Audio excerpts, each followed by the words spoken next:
Back in February, I joked that it would be perfect irony if the Trump-Musk bromance blew up on April Fool's Day. Well, it did not, but just 6 days later, Elon Musk appears to be publicly calling out Donald Trump's foolishness, and I have a breakdown of all the MAGA mayhem for you next.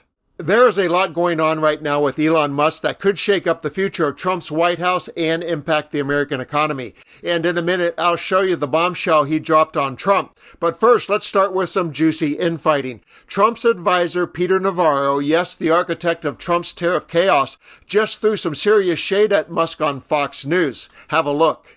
Tech billionaire Elon Musk has criticised President Trump's top trade advisor over the establishment of global tariffs. He's posted on X seemingly rubbishing Peter Navarro's explanation of the sanctions and putting his honesty in question. The Tesla chief also criticised the advisor's education, saying a PhD from Harvard is a bad thing. Elon Musk had expressed a desire for a zero tariff situation with Europe. That's what he said. It's now anything but that, but Mr. Navarro responded to those comments overnight. Look, Elon, when he's in his Doge lane, is great. But we understand what's going on here. We just have to understand. Elon sells cars, and he's in Texas assembling cars that have big parts of that car from Mexico, China. The batteries come from Japan or China. The electronics come from Taiwan. And he's simply protecting his own interests, as any business person would do. Did you hear that? Navarro called Musk a car assembler and told him to stay in his lane and leave the tariffs to the adults in the room. And in this next clip, Musk pretty much confirms what Navarro said. As a car assembler, he does have a biased opinion about tariffs that are opposite of Navarro and Trump's. Have a listen, and on the other side, you'll see if he's bold enough to call out Trump, too. I hope that the United States and Europe can establish a very close partnership. We obviously are, there's an alliance already, but I'm hopeful that there can be a very close relationship with America and Europe. And I'm hopeful, for example, with the tariffs, that at the end of the day, I hope it is agreed that both Europe and the United States should move, ideally, in my view, to a zero tariff situation, effectively creating a free trade zone between Europe and North America. That would be that's what I hope occurs. And also more freedom of people to move between Europe and North America, if they wish. If they wish to work in Europe or wish to work in America, they should be allowed to do so, in my view. So that has certainly been my advice to the president. He said, my advice to the president, and if you combine that with the resignation in his voice, it's obvious that he's not getting his way. And in today's breaking story, the Daily Beast puts it this way: Musk expresses disdain for tariffs in veiled shot at Trump. Elon Musk shared a clip of the late free trade economist Milton Friedman on Monday in a veiled shot at President Donald Trump and his market-tanking tariff crusade. The Tesla CEO, whose company lost over $100 billion in market cap since last week's Liberation Day duties were rolled out, shared the clip on X without any additional comment. The basic principles underlying the free market, as Adam Smith taught them to his students in this university, are really very simple. Look at this lead pencil. There's not a single person in the world who could make this pencil. Remarkable statement? Not at all.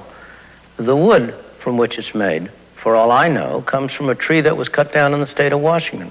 To cut down that tree, it took a saw. To make the saw, it took steel. To make the steel, it took iron ore. This black center, we call it lead, but it's really graphite, compressed graphite. I'm not sure where it comes from, but I think it comes from some mines in South America. This red top up here, the eraser, bit of rubber, probably comes from Malaya, where the rubber tree isn't even native. It was imported from South America by some businessmen with the help of the British government. This brass ferrule, I haven't the slightest idea where it came from, or the yellow paint, or the paint that made the black lines, or the glue that holds it together. Literally thousands of people cooperated to make this pencil. people who don't speak the same language, who practice different religions, who might hate one another if they ever met. When you go down to the store and buy this pencil, you are in effect trading a few minutes of your time for a few seconds of the time of all those thousands of people. What brought them together and induced them to cooperate to make this pencil? There was no commissar sending out orders from some central office. It was a magic of the price system, the impersonal operation of prices that brought them together and got them to cooperate to make this pencil so that you could have it for a trifling sum. That is why the operation of the free market is so essential, not only to promote productive efficiency, but even more to foster harmony and peace among the peoples of the world. Elon sharing that video in a post is the ultimate passive-aggressive move because he won't mention Trump by name. Poor Elon. He thought he would get a better return on his $277 million campaign investment, but here he is, taking the Trump tariff disaster like the rest of us. It would be comical if it wasn't so real for all of us non-billionaires.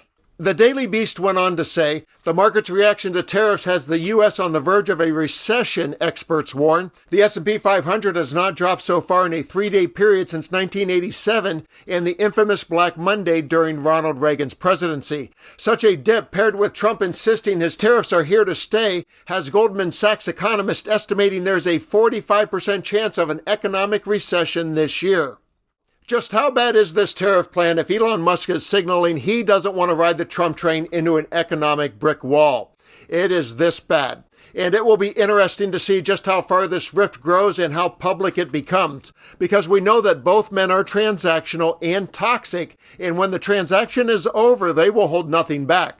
Maybe instead of fools in April, it will be fireworks in July.